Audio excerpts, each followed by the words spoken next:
आमदार जयंत पाटील साहेब आपल्या सोबत आहे. सर, अधिवेशनाचा आजचा दुसरा दिवस आहे आणि विरोधक आज पायऱ्यांवरती आक्रमक दिसले आणि कापूस उत्पादक शेतकऱ्यांना न्याय मिळावा यासाठी सुद्धा आक्रमक दिसले. शेतकऱ्यांची फसवणूक करते सरकार असं म्हणा.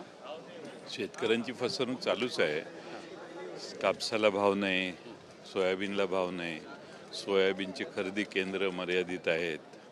त्यामुळं सरकार जबाबदारी टाळतंय असाच त्याचा अर्थ आहे. नक्कीच आज कॅश बॉम्ब टाकलेला आहे अंबादास दानवे यांनी महेंद्र दळवींवर.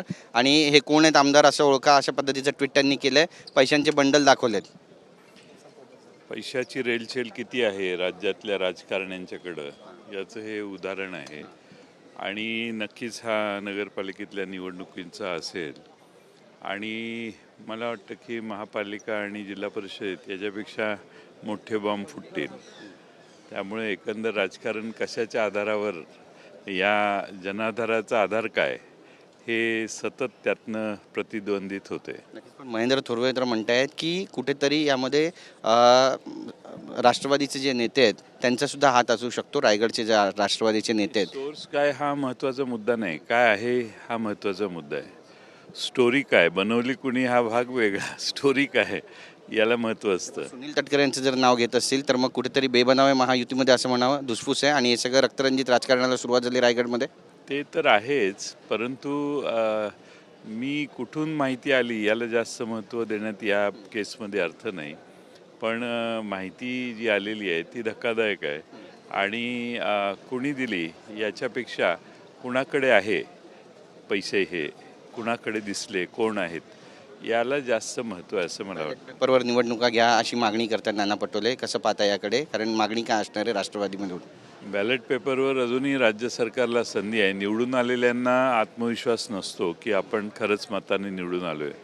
तो आत्मविश्वास वाढायला बॅलेट पेपरवर मतदान जर केलं महापालिकांचं आणि जिल्हा परिषदांचं, आणि तेवढी जर हिंमत असेल सत्तारूढ पक्षाची, तर त्यांनी हा बोल्ड निर्णय घेऊन पाहावं काय होतं ते. नक्कीच. सत्ताधारी म्हणतात की अजूनही ऑपरेशन लोटस राबवलं जाते. बरेचसे नेते विरोधातले ते आमच्याकडे दिसणार आहेत. मोठ्या मोठ्या नेत्यांची पण ते नावं घेतात खाजगीमध्ये. कसं पाहता, खरंच ऑपरेशन लोटस या नागपूर अधिवेशनात राबवलं जाईल असं वाटतंय?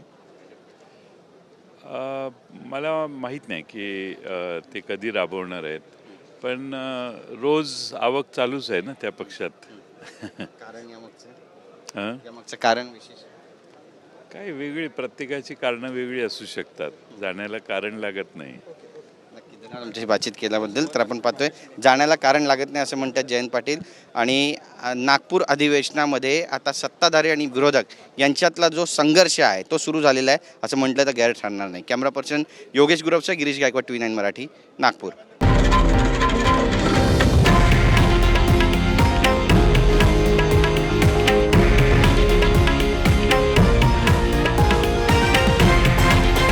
हे आहे देशातील नंबर 1 न्यूज नेटवर्क आणि आपण पाहत आहात TV9 मराठी, एकमेव.